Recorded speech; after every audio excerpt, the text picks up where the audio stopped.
Show for today. We're talking to Mr. Michael McDonald, the Administrator of Elections for Davidson County. And of course, Mr. McDonald, before we had our first commercial break, we promised that we'd give you an opportunity to talk about the election of 2002. Right. And I think it's important that we do so because this show will be aired before the November elections. Okay. And I think that this will give you an opportunity to talk about some of the deadlines and some of the other things that you believe that our audience ought to know about this election. Let's start from that perspective. Okay, I'll be glad to. Again, Dr. Haney, for the election 2002, the state general election is Tuesday, November 5th. And most information we're going to share today is applicable statewide in terms of the various deadlines.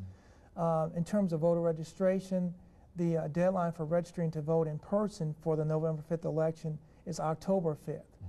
You can, in fact, register by mail. And if you do register by mail, then the application has to be postmarked no later than October 6th. And you can take that application to the post office and have them hand cancel it with that date on there no later than October 6th. Now, are you saying that a person who might watch this show this morning, who might not be registered to vote, yes, sir, still has an opportunity, if he or she so desires and meet the qualifications to vote, that they can still register to vote? It's not too late. It is not too late. Again, if they meet all the requirements, they can, in fact, have the opportunity to register to vote. And again, the in-person registration deadline is October 5th. Which, by the way, is a Saturday. We will be open in Davidson County that Saturday, and we encourage voters who live outside of Davidson County to just check with the respective County Election Commission office on their hours. In addition, the deadline for changing your address, in other words, you may already be registered to vote, but have moved since you last voted. The last day to change your address is October 31st. Which also happens to be the last day of early voting for the November 5th election. And so the last day for change of address or name change or any change to your registration, voter registration, is October 31st. So there's still plenty of time for individuals to meet those deadlines in time to early vote and for election day. And then the early voting period is October 16th through October 31st. And those hours are fixed. They're the same statewide. The only difference may be if the County Election Commission office has what we call satellite locations. Each County Election Commission office is required to hold early voting at their main offices, but it's optional to have the satellite locations. In Davidson County, we'll have satellite locations countywide, and the hours will be posted and are available for the general public. And so everything, it seems, is points toward making it easier for people to have access to registration and et cetera. Over the last 9 years, have you seen the liberalization of the electoral process during over the last 8 or 9 years? And if so, in what way have you seen that liberalization? Dr. Haney, that's an excellent observation. We have seen great innovations in the area of election administration. And I might add that a lot of these innovations were in place and already implemented prior to the November 2000 presidential election, which I think is the election most people might see as being the watershed or benchmark as it relates to election reform. The fact of the matter is that as early as probably 1993-94, we were looking at election reform. The Congress and the President passed the National Voter Registration Act in '94, better known as Motor Voter, which permits individuals to register to vote when they go and renew their driver's licenses and also apply for public benefits.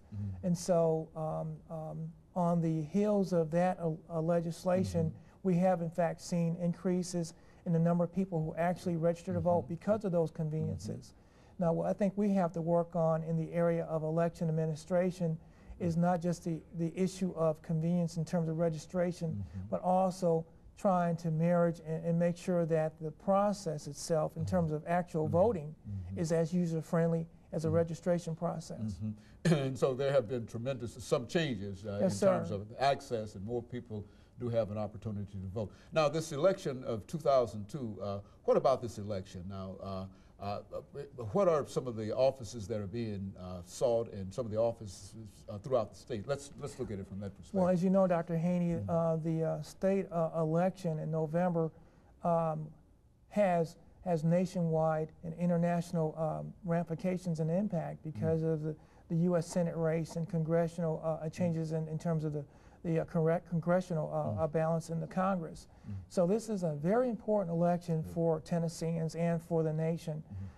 We do have an open U.S. Senate seat, 2 congressional seats in Davidson County that impact Davidson County, the 5th and 7th congressional seats, along with the remaining congressional seats statewide, along with several state Senate and state House races on the state ballot.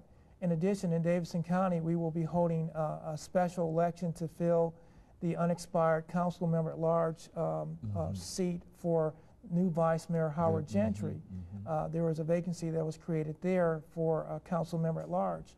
In addition, we're going to be holding a special election to fill the Council District 35 seat for new juvenile court clerk Vic Lineweaver, who served as the District Council Member 35 prior to being elected to his current position.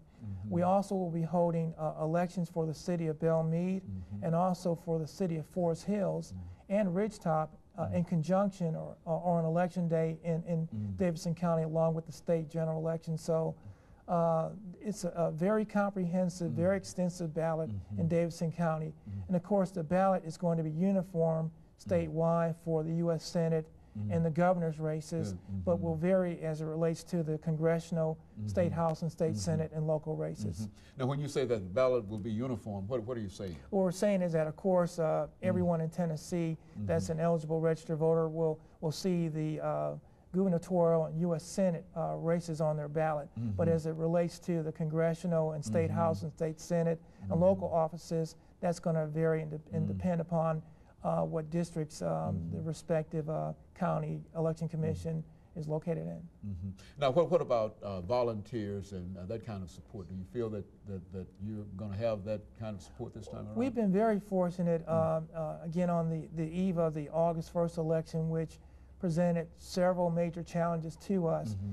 We feel very fortunate about our recruitment. We've just hired 2 new recruiters who have just hit the ground running, and the response has just been phenomenal from both the public and private sectors.